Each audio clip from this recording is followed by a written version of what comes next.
BBOR, Black Box Online Radio, coming to you from West Virginia. Well, it is October now, and Halloween is just around the corner. Looking forward to that. Last night I was on Amazon Prime, and I happened to come across a movie called Dear Mr. Gacy. It was, of course, about the serial killer John Wayne Gacy, and I had heard about the film Gacy that they made in 2003, and I kind of assumed that this film would be somewhat recent, but it was actually from 2010. Once again, it was called Dear Mr. Gacy. And it's not only about John Wayne Gacy, but also about another individual named Jason Moss, who went on to become somewhat of a biographer, if you will. But, if you ever get a chance to watch this movie, as I recommend it, he kind of also becomes involved in the story, so it's also kind of telling his story as well as John Wayne Gacy's. And he was actually played by the actor Jesse Moss. Jason Moss was played by Jesse Moss, so that's always cool when people have somewhat similar names, synchronicity and all that. So, to talk about John Wayne Gacy a little bit, he's a serial killer that I've never mentioned before on this channel, at least not in any sort of, full upload. But I would say, though, in America, when we think about serial killers, maybe the first 4 names that would come to mind, if you were just to go up to somebody on the street that you don't know and ask them, can you name 4 serial killers that are American? They probably would say Jeffrey Dahmer, Ted Bundy, the Zodiac Killer, and probably John Wayne Gacy. They probably would give you those 4 names. He is definitely one of the most famous serial killers out there. Once again, American. I mean, of course, the serial killing is a global phenomenon. It is something that is very, very international. It's completely global. There often is this trope that it is associated with only North Americans and only white males. That is absolutely false. Anyone who follows true crime would know that very clearly. It crosses all the boundaries. So when we're going to be examining the case of John Wayne Gacy, also known as the Killer Clown, and the guy who used to dress up as a clown and entertain kids turned out to be a serial killer. I mean, if you've recently seen the film Joker, you probably wouldn't think that that's too weird. But what I would say about this case is that one of the things that I like to talk about from time to time is Dr. Michael Stone, who composed something called the Hierarchy of Evil. And this is the 22-point sort of tier system about how evil is a serial killer, and it's based on a variety of things. And when this was first introduced to me, I was actually in a creative writing class back when I was 18 years old, and where they gave it to us as kind of a tool for sort of creating fictional characters and such. But, they gave us just a little bit of a background on Dr. Michael Stone. He actually hosts a show where he does a show called Most Evil that talks about true crime and such. I recommend that one as well, only because I had some sort of, first-hand connection to Michael Stone. But when the hierarchy of evil, number 1, the least evil form of killing would be, okay, maybe you push somebody and they accidentally fall backwards and then they hit their head on a rock or something and they die. That's the least evil form. And when you get all the way to level 22, the most evil, once again, this is just according to Dr. Stone, that is someone who tortures people to death. They are torturers who are using this as a method to get to as a method to get to execution. Surprisingly, though, level 21, if I recall correctly, does not involve death. Death does not have to be included in that. It eliminates death. It is all about just vicious torturing. It excludes the concept of death. They aren't necessarily murdering. It's really just to emphasize that torture is a much more vicious form of an action than murder. And I think that kind of goes without saying when you kind of examine the concept of sadism. I would agree with that. And they were just John Wayne Gacy was definitely 22. He was our sort of textbook example, our literal textbook example of level 22, the most sadistic, most vicious, most evil form of a serial killer. And they was he was a torturer, he was a rapist, he was a sadist, he was a sexual abuser. All of these things kind of came into one. But a lot of people are quite curious about how John Wayne Gacy lasted as long as he did, kind of committing these very horrible and heinous actions. John Wayne Gacy was convicted for the murder of 33 young males, and he buried the bodies under the crawl space in his home. And people are just wondering, how could this have gone on as long as it did? And I mean, all I really have to say about that is you see some very similar things like this on shows like Forensic Files and Dateline and 48 Hours. But one of the things that I noticed that is quite different with John Wayne Gacy is that many people who become subjects of the formerly mentioned shows, they are often those who are kind of going at it in the sort of Chris Watts approach where they kill somebody who's very close to them, and then they think that they have the ability to deceive the police officers, that they have the ability to outwit the investigators who are coming into their home. John Wayne Gacy was a little bit different. He didn't murder his immediate family members, so people didn't really have the first-hand connection to him. And at the time of, like his arrest, they were already trying to really pin him on the kind of disappearances of 4 young males. They were suspicious of him in these certain activities, but they didn't exactly have the ability to go about it. So it's like, I think that kind of not having very direct connections to his victims was something that allowed him to kind of keep going as long as he did. And at the time, though, they said that he was the most prolific serial killer in American history or something, because he was convicted for the murder of 33 people. But I mean, if you follow other forms of like true crime and serial killing, just sort of literature, documentaries, any of those things, you would know that that's actually a rather low body count compared to some people. I mean, if you're going to look at Andrei Chikatilo or Alexander Pichushkin, they definitely have more. What about Harold Shipman? Or even if you're going to examine the possibility of Thug Baram, which we did an upload on this channel, I mean, he definitely murdered over 100 people, and he is perhaps regarded as the most prolific serial killer in world history, of course, coming from India, possibly murdering as many as 931 people, but that is a little bit, it's a little bit lost in legend, but I digress from that. When we're going to be looking at John Wayne Gacy, though, he definitely experienced some abuse in his childhood, and you can see elements of a cycle of destructive behavior that was going on with him. You can also see that Gacy was somebody who was a very extreme sexual deviant. What is the kind of correlation between sexual deviance and kind of like repeating the cycle of destructive behaviors?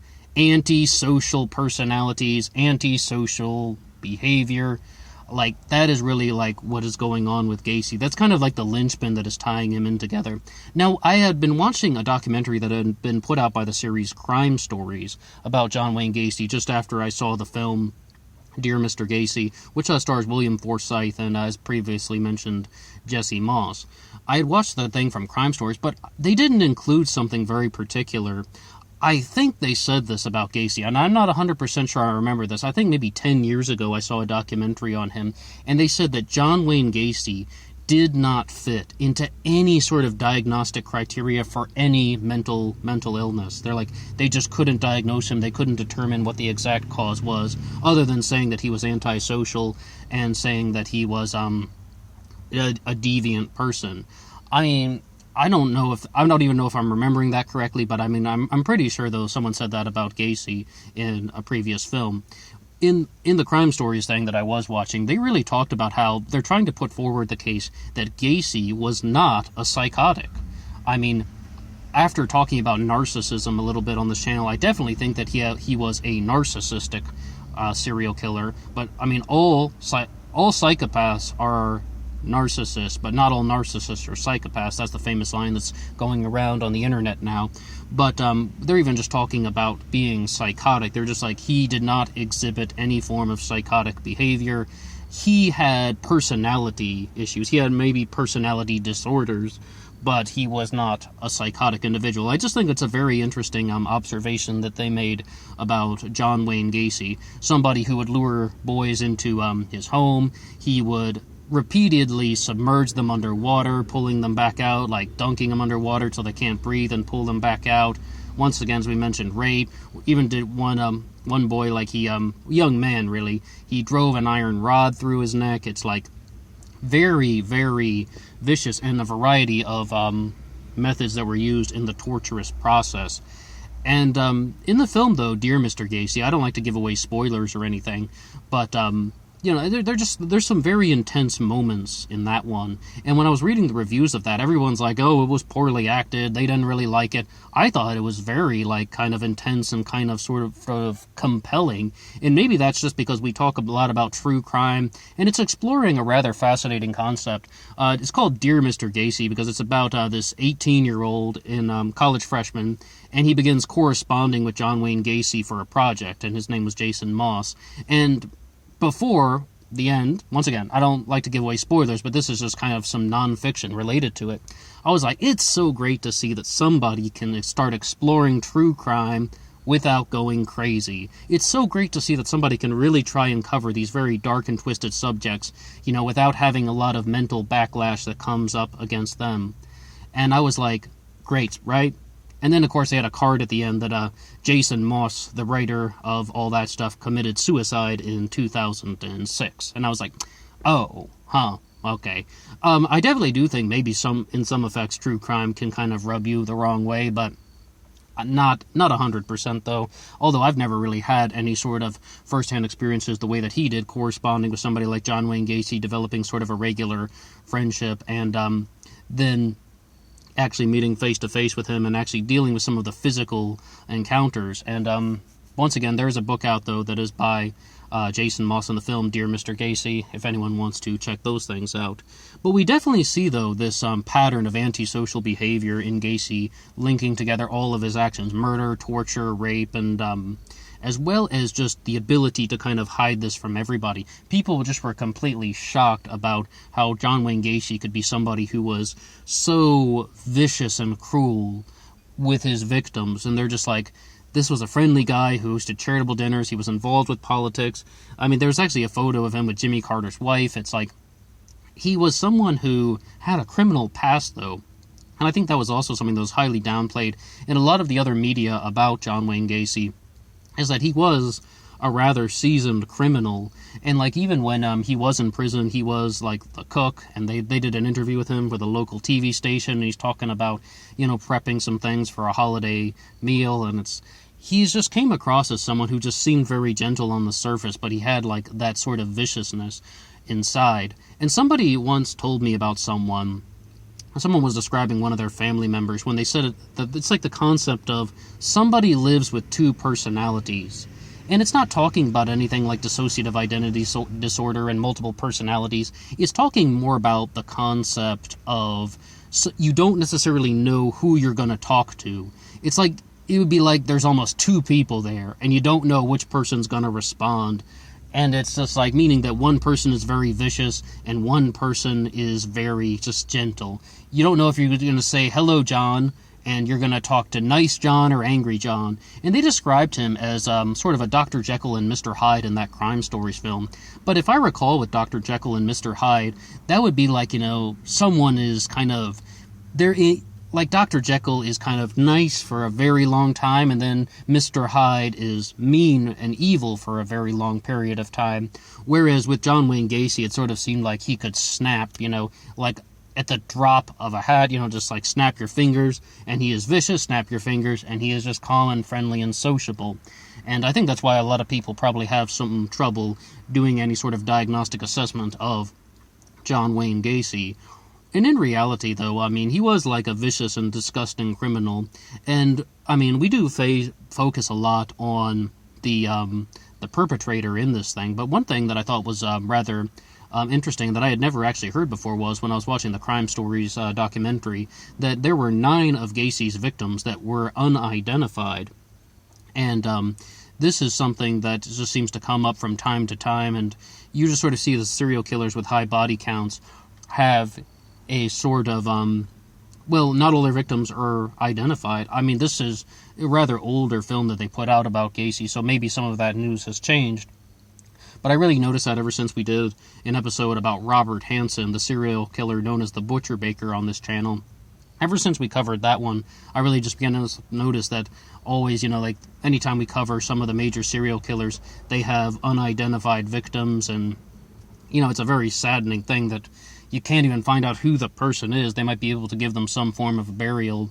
And this happens a lot with indigenous women, indigenous people, but like, I mean, most of the things I've seen are of indigenous women, sort of in the Pacific Northwest and in Western Canada, the Highway of Tears and such. But maybe we can do some more uploads about that in the future. When we're dealing with John Wayne Gacy, like, one of his victims was able to escape and alert the police, and like John Wayne Gacy had been like, kind of knocking him out with chloroform, and the guy's sitting in the passenger seat of his car, and every time he's slowly coming around, he can feel Gacy hitting him again with chloroform. And I mean, he went to the police about it, and the police really didn't seem to follow through on it too well. Didn't have very few details were provided, though, so like I can't make too many comments about how the investigation was conducted, but a lot of people were leaving some comments like, what on earth was wrong with them? Why did they not follow up with that? They could have stopped him so much sooner. That happens time and time again. We saw this very clearly in the case of Alexander Pichushkin, who did almost the same thing. He attempted to murder a woman, but she survived, went to the police, and they're just like, meh. That happens from time to time in these investigations. And I will tell you, in almost 75% of the major, high-level, unsolved true crime cases we have out there, you see critical errors that are done by the police departments.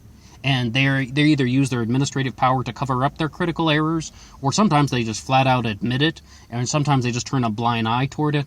But that's really why you see that so many of these cases go unsolved as long as they do. Major errors have been conducted in the investigation. On the one hand, investigators and police officers are only human. Nobody's perfect.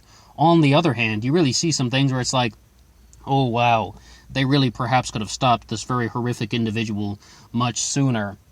But, even though John Wayne Gacy was somebody who was kind of like a very sort of well-respected member of the community, a very sociable member of the community, he was also someone who they probably should have been on the lookout for a lot of the signs of deviant behavior that he had expressed, especially in relation to his criminal record. I mean, even for the fact that he was a sex offender, that he had been involved with, I believe he was sentenced for 10 years to rape, but then he only ended up serving less than 2 because of good behavior and being a model prisoner. I believe that was the incident that happened. Now, there's something to say about that. Gacy just seemed to have this ability to charm people. He seemed to have this ability to interact with everyone in just such a casual manner, just to make everybody just kind of put them in this false sense of awareness. When I was about 20 years old, somebody just talked to me once about why do the authorities and the mental health professionals always seem to stop everyone who isn't dangerous? Like, why do they always go after people who aren't really threats?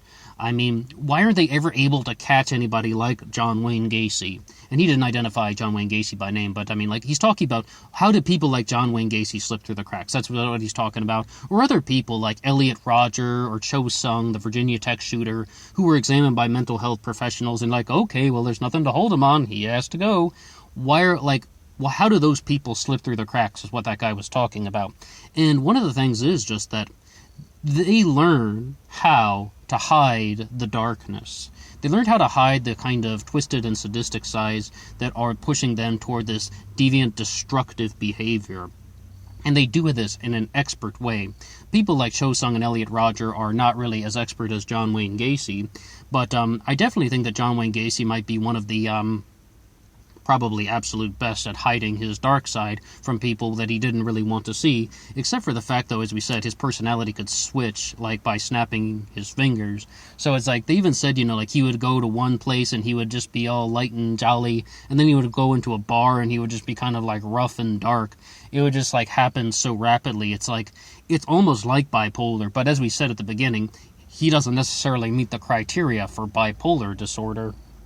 I mean, there's definitely some sort of twisted sexual rage that would go on with somebody like John Wayne Gacy. Now, I do think, though, that in America, we do emphasize a lot of things associated with serial killers, and they receive a lot of attention. And I always ask the question, do you believe that there is too much attention that is given to serial killers? That would be our first challenge question of the day. And the next challenge question would be, if you think that John Wayne Gacy had a mental illness, what do you think would be his kind of most most specific kind of mental problem? Or is it just what we said at the beginning, that he has antisocial behavioral traits that are connected to a variety of things? I mean, that's what I would say, but that's not, I don't even know if that's exactly a mental illness in the DSM, but that's just kind of something that I would like to ask you guys. And also, if you have any other comments or things to say about John Wayne Gacy, very, very prolific serial killer, so there's not really like, I mean, you could talk probably for hours about this subject, so we've only really covered a handful of things. But what do you have to say? I would be curious if anyone has any comments at all. If you like this upload, you can hit the like button, and until next time.